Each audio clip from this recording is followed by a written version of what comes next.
Hi everyone, it's Mo from Mo Goes, and I'm back again with another cruise video. This time I'm in Miami, Florida at the Miami Cruise Port, ready to embark on an exciting cruise adventure. Welcome to Virgin Voyages Scarlet Lady Part 1.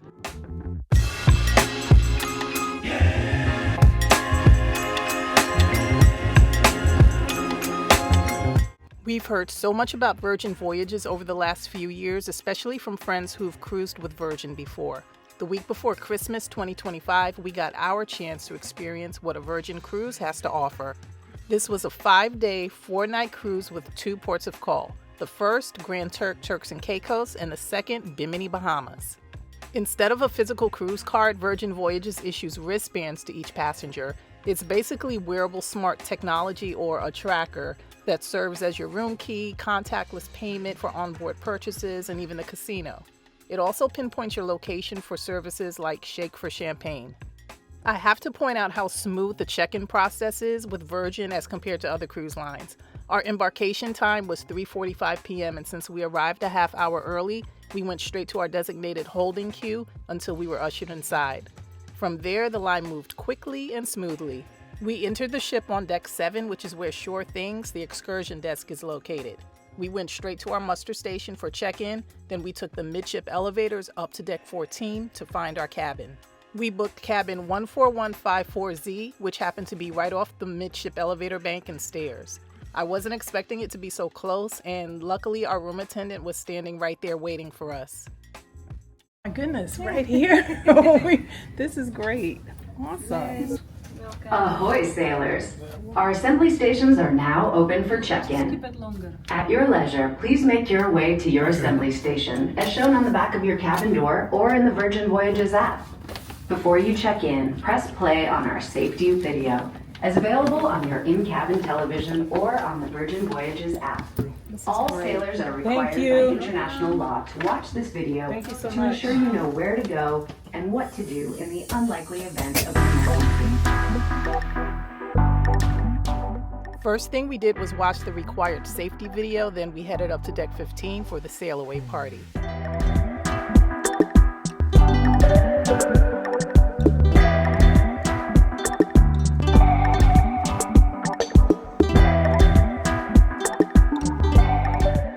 Didn't know what to expect, but I was pleasantly surprised at how much fun the sail away party was. 2 times for the DJ because the energy was on 10, but it was very chill and very tasteful. It was just the right amount of hype without doing too much. Just like most cruises that I've been on in the past, I noticed a really nice mix of age groups. You could tell everyone was ready for a good time, and just from that alone, I knew this would be a great cruise experience.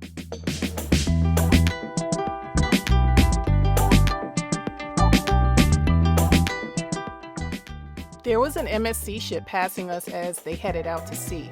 I didn't record it, but it was pretty quiet on their ship, and I guarantee you, the way they were watching us, they had to be a little jelly at how hyped our ship was.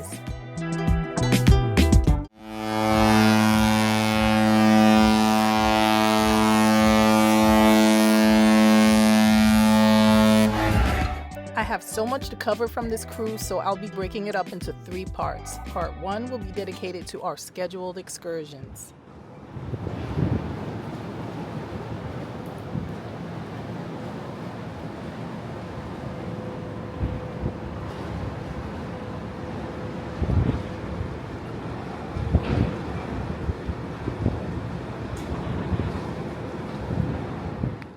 We arrived bright and early to one of my favorite ports of call, Grand Turk, Turks and Caicos. If you watched my video from my 9-day cruise on Royal Caribbean's Adventure of the Seas back in 2024, you may remember our historic tour excursion with Rainbow Tours Grand Turk. We enjoyed it so much, we booked it again. Yes, sir. Come in, let me tell you guys. Come in, ma'am. So, we're going to be leaving at 10:55. We're going to be departing from here. The island is 10.5 miles, 7.5 long, 3 miles wide. We're going to be having a tour guide, which is myself. We'll be talking to you on the microphone the whole time with the tour. And then you're going to stop here, and then we're going to take you all the way to the local village. There's no downtime. You can get fish, conch, lobster, chicken, peas and rice, all of that stuff.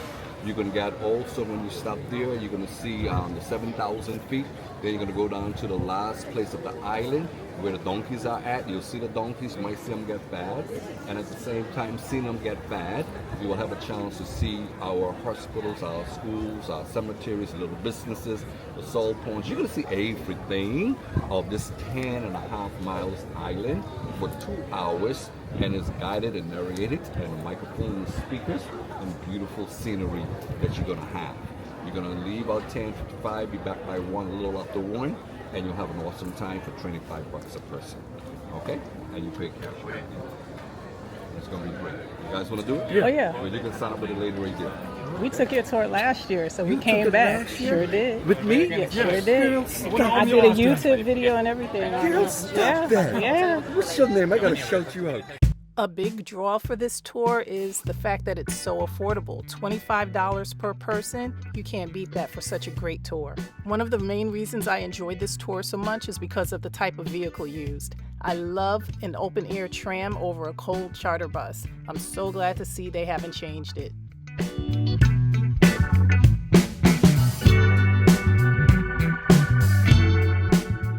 Once everyone was comfortably seated, Austin did his introduction and we were on our way.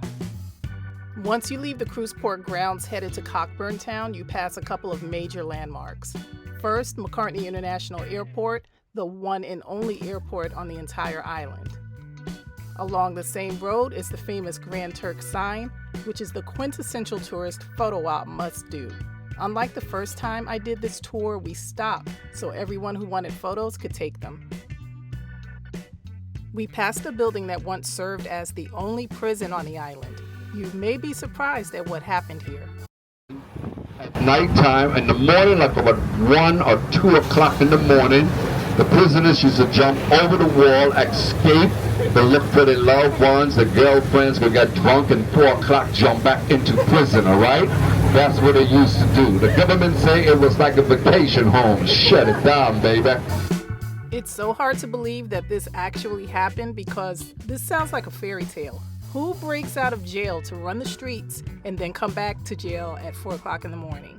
This literally could be a storyline like out of Laurel and Hardy or Abbott and Costello.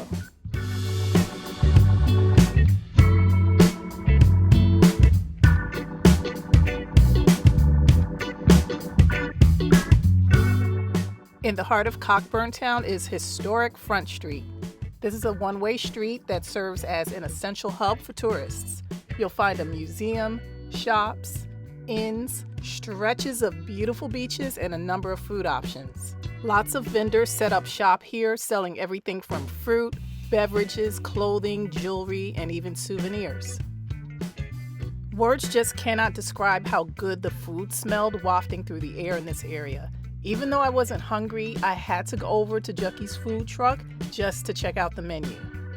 I asked a few people who did order jerk chicken and how they rated it. Everyone gave it either a 4 or 5 out of 5 stars. Based on the smell alone, I'd have to agree. My main goal for the next trip to Grand Turk is to come back to Front Street and try their jerk, conch fritters, barbecue ribs, and the mac and cheese. Alright guys, so we're heading on the way here. If you're not here, raise your hands. If you're not here, raise your hands, but we're gone. We continued cruising north on Front Street through Cockburn Town, enjoying all the sights and landmarks. Grand Turk is so laid back, it's hard to believe it's a real place. The small town feel and serene surroundings immediately calms the mind and soul. That, plus the fact that paparazzi are not allowed in Grand Turk, explains why so many celebrities flock here. I would too. But they come because paparazzis are not allowed in the country. And because of that, they are not plastered on social media. If you're into pop culture and follow celebrity news, you'd enjoy this tour because our tour guide Austin had a list of famous celebrities that he's met in Grand Turk over the years. Large salt ponds are scattered all around the island, and you can't drive through Cockburn Town without seeing them. If you look closely, you can see the salt deposits formed right along the waterline, and it almost looks like snow or sea foam. Salt was a major trade in Grand Turk during the 1800s. Once the salt was collected by the workers, it was transported by donkeys. The salt trade eventually ended, but the donkeys remained. Their descendants are now roaming freely all around the island, but mostly in the northern side of the island. That brings us to our last stop of the tour, the Grand Turk Lighthouse.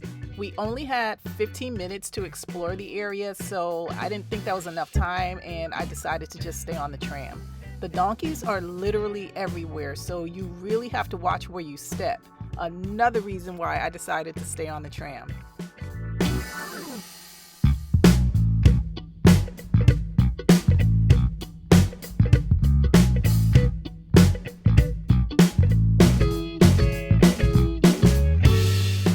Many people decided to get off, and they had a great time feeding and petting the donkeys. The donkeys were friendly, and you can tell that they're really used to human interaction. Despite their friendly disposition, Austin warned us never stand behind them because they will kick. On your next cruise to Grand Turk, Turks and Caicos, be sure to check out this fun historic tour of the island with Rainbow Tours and ask for Austin. Back here, my fans visit back again. See you next time. Bye. There's a reason Grand Turk Cruise Port is one of my favorite cruise ports because there's so much to do and see. It's nicely planned and beautifully landscaped. There's a small outdoor section displaying lots of interesting historic facts, and it's really fun to walk through and take pictures. There are beautiful beaches where you can rent a cabana, wade in the water, or just relax in a lounger. Lots of recreational activities are available also, like boat rides and snorkeling. There's a large freshwater pool next to Margaritaville. Don't come here for quiet time. It's a party spot and super popular. They have a DJ and it's free for all cruisers. This is the reason I opted not to eat during the historic tour on Front Street. I was holding out to have my favorite entree served here at the Beached Whale. It's one of a few food options in the Grand Turk Cruise Port. I've eaten here before and it's consistently good. I don't think they could have picked a more perfect spot to place this restaurant because the views are out of this world. They have a really great selection of drinks, but I always stick with what I know, and that's the frozen pina colada. Not to go off topic, but there's only one place that I've ever had a frozen pina colada that rivals the taste, texture, and quality of the one served here at the Beached Whale, and that place is Dallas BBQ's in New York City. But wait, honorable mention to Cella's Tiki Bar at Epic Universe. This is one of the best pina coladas, alcoholic, that I have ever had. This is the second time I've had one here, and I knew that I had to have another one when we came back to visit on this trip. So if you're ever in Grand Turk, you gotta come to the Beached Whale and try one of these pina coladas. So good, 10 out of 10. Now let's get into this entree. I ordered the cracked conch, which only comes with a dipping sauce. I also ordered the conch fritters, and for a tourist spot, these entrees passed the test for me. If you've never tried Bahamian food, cracked conch is a must. Rice and peas would have set it off, but no complaints though. For a tourist spot, I'll take it. Now that we've had a great lunch at the Beached Whale, we're headed back into the port to do a little shopping. I told you before, this cruise port has everything. You can even get a massage or your hair braided here. The shops are really nice, and you'll find pretty much everything from clothing, swimwear, to your typical souvenirs like magnets, t-shirts, and hats.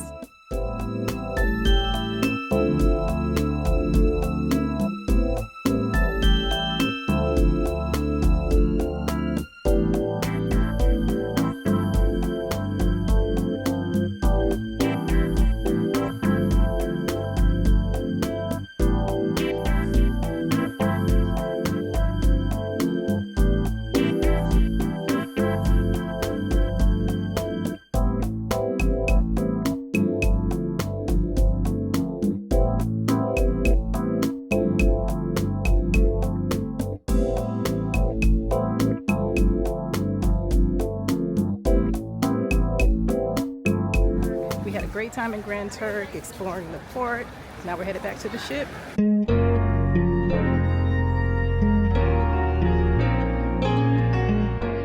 After visiting Grand Turk only 2 times, I already feel like I'm home. I cannot wait for another visit.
Welcome to beautiful Bimini, Bahamas.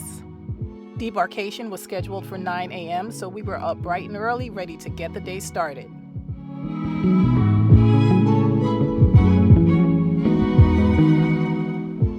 Once off the ship, you'll run into lots of signage showing information on Bimini Beach activities, recreation, and shuttle service. The line for the shuttle to transport you across the 1,000-foot pier onto the main island was already long, so we decided to just walk it.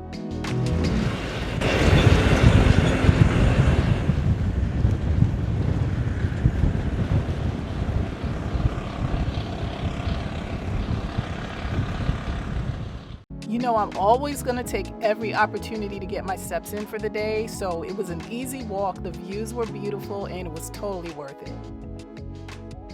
Our excursion group was scheduled to meet up at Kayak Beach. We were a little early, so we took some time to read more signs and get a feel for the area.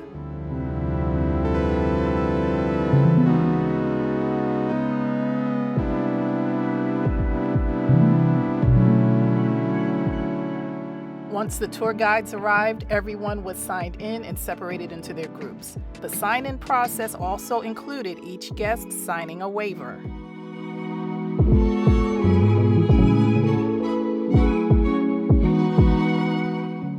Once our driver gave us a quick briefing, we boarded our tram and we were on our way. Once again, welcome to Bimini. Bimini is 7 miles long, 2.5 at its widest point. Bimini has 3,500 persons living on the island. Most of them are employed at the hotel. We have 2 main streets here currently on the first, which is the Kings Highway, and Kings just where you like your queen. You're going to see her later on. We started the tour in North Bimini at Kayak Beach. We traveled south on Kings Highway, passing a number of landmarks, including businesses, a community health center, and a cemetery. Driving along Kings Highway, you notice a mix of residential buildings as well as commercial. Most of the buildings are brightly colored, as you would expect in any tropical Caribbean city, but to me the architecture was very different from what I saw in Grand Turk. Bimini architecture is island rustic. The community health center was one of the few structures that looked similar to what I saw in Grand Turk. The first stop of the tour was Joe's Conch Stand in Baileytown. This is a very popular spot for fresh conch salad, fritters, and other conch dishes. It wasn't opened when we arrived, but we were still able to go out back, where you saw thousands of conch shells all piled high in a long wall along the shore. We watched as our tour guide explained how conch is extracted from the shell. Unfortunately, the person who was supposed to demonstrate it didn't show up.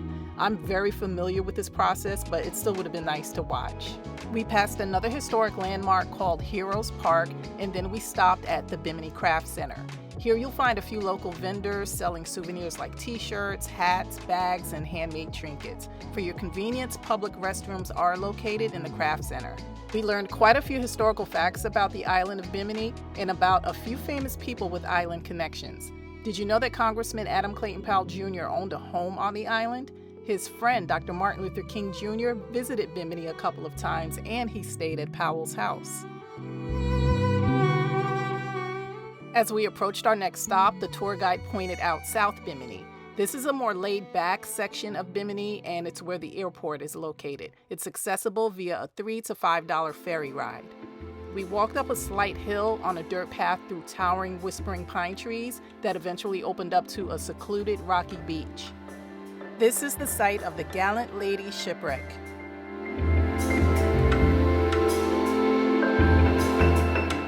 Freight boat that came over with a lot of 40-foot cargo of things. What they wanted to do, the captain of the ship wanted to take a shortcut to get from where he was to where he was going. This was Christopher Lee's on his way to Spain. And he cut through here, not knowing in the back here is called low sand. And because it was so low, they ran up on a sandbank. And after running up on the sandbank, a storm also was passing at the same time. And that's what pushed them into the same very area right here. This happened in 2096. Wow. So when I came here 3 years ago to work for the company, the believe it or not, the whole ship was still intact. Wow. This is what it looks like now. You literally could see from the beginning to the end of the ship with a little bit more covering than it has now. So I'm guessing in another 3 years they won't do anything to it. But now they just use this area for a snorkeling site and picture taking. They say the shipwreck is a very popular snorkeling spot. I wouldn't know, but I'm sure it is. Personally, I'd rather just dilly-dally up and down the beach, staring into the horizon, soaking up the sun as I watch the waves crash onto the rocks.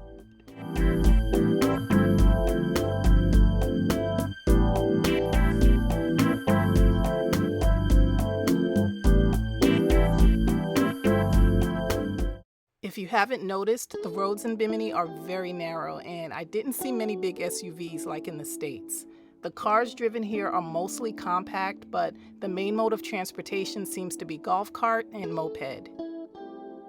We also learned that Bimini was the shooting location for a very popular and successful movie. The final scene from the 1991 classic Silence of the Lambs was filmed right here in Allentown, Bimini.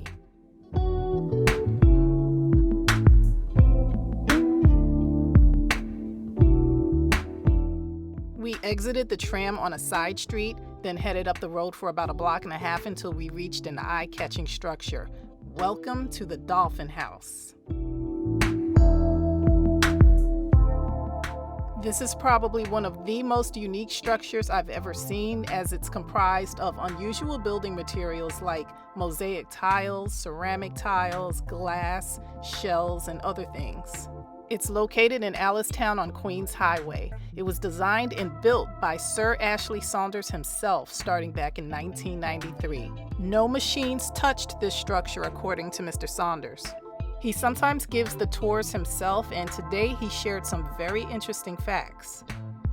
Because I ain't got no diploma or no degree in architect, but folks call me Bimini Gaudi, because there's somebody in Barcelona, Spain named Gaudi building a cathedral.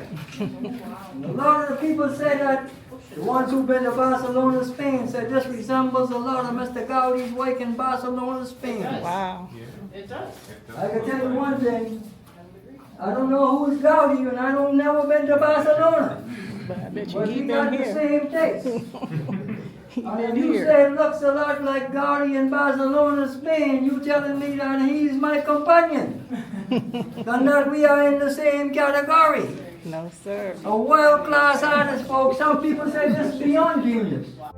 Look at all the little intricate details of just this small section of the wall. It's like he put together a puzzle. The attention to detail is carried through every single section of this house, and it's just amazing to see how much time and effort was put into building this house.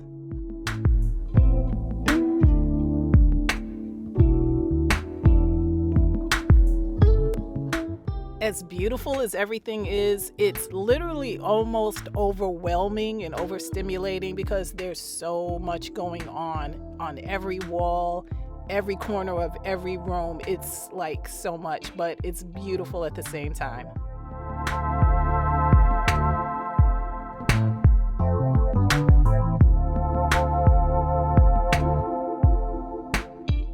My absolute favorite part of the Dolphin House is walking out from the second level to this view. This, my friends, is what dreams are made of.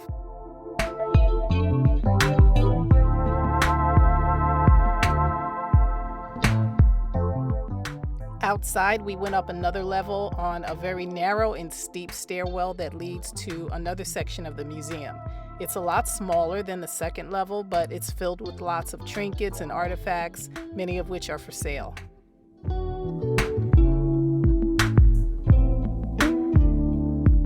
Around the corner, our tour guide set up a nice little area for us to sit and relax. She explained Bahamian culture, including junkanoo and rake and scrape music. Our culture here on the island is called junkanoo. Anyone heard of it before? So junkanoo is a parade that we hold twice a year. This is one of the best times to be on the island of the Bahamas because almost every island has their parade, but we have the major parade in Nassau, Grand Bahama. Sorry, Nassau, New Providence. That is the capital, so that is where the major parade is held. And they hold this parade twice a year, during Boxing Day and during New Year's Day. We learned about a popular Junkanoo artist, one of their popular songs, and the dance that goes with it.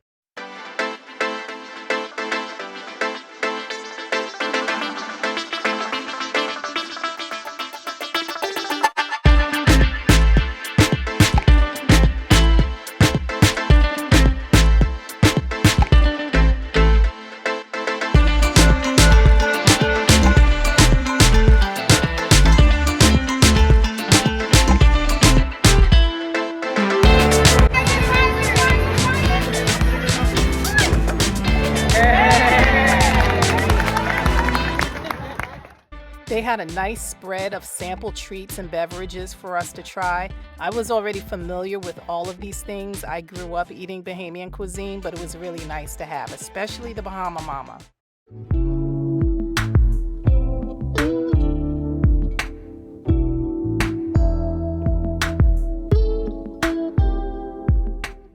On the ride back to Kayak Beach, we were given the option to be dropped off on Kings Highway along a stretch of a few popular restaurants. About 4 parties, including us, hopped off.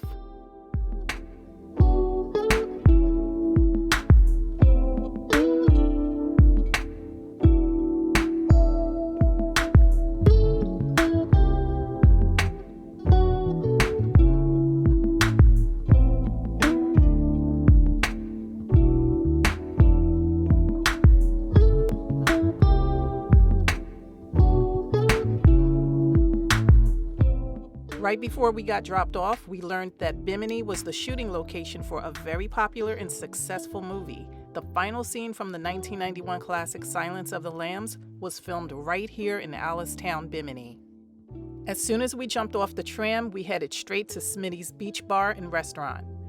There was a separate booth in the back where I noticed someone preparing fresh conch salad, and we made a beeline right to it. Regular or tropical?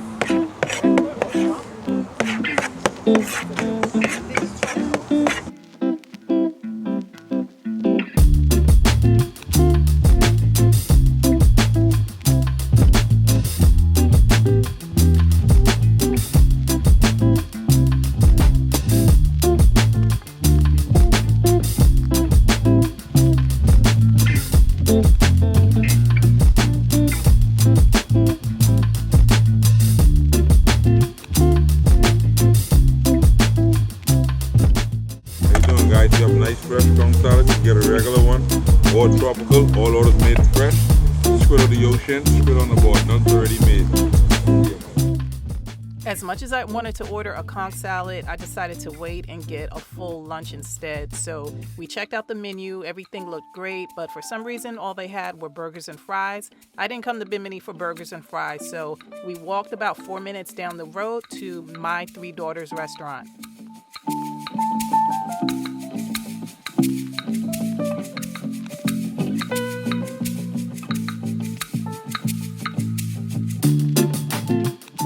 Menu options here were just as good as Smitty's, and thankfully they had everything on the menu.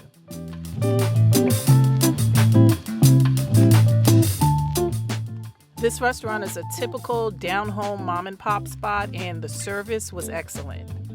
I couldn't believe how gorgeous the views were from the dining area. I mean, imagine just sitting here, having your meal, enjoying this peace and tranquility. First out were the conch fritters. They were hot, fresh, and so delicious.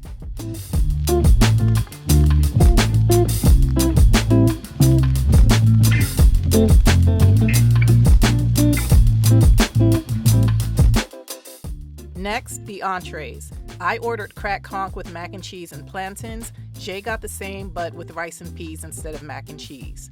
The cracked conch was ridiculously good, and the mac and cheese, perfect. According to Jay, his rice and peas were definitely on point. I don't usually drink soda, but I always make an exception for ginger beer. This brand I've never had, but it was excellent.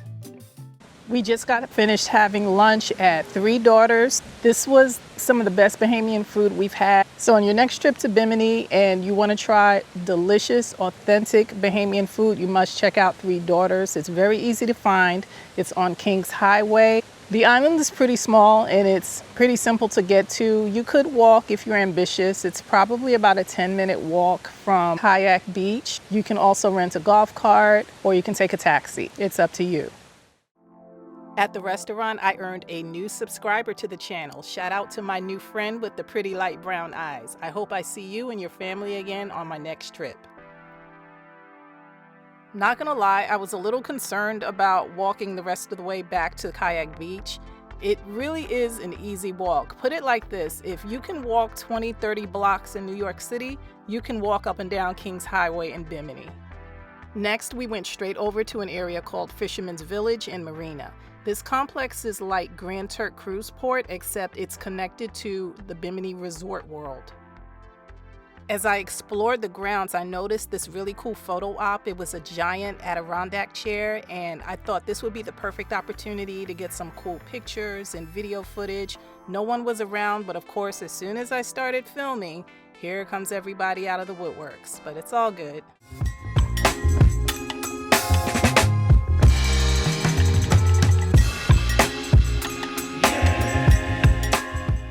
Even though I was only here for a few short hours, I can already tell that Bimini is an island that I will be coming back to in the near future and more often.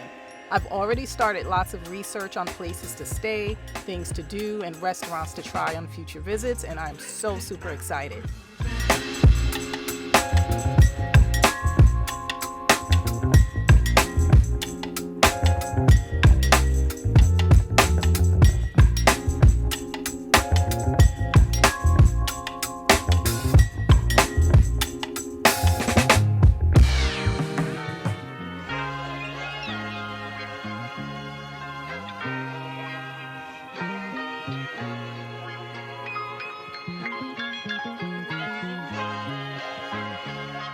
That's it for part 1 of my Virgin Voyages cruise on the Scarlet Lady. As always, thank you so much for watching, and I hope this video was both enjoyable and informative.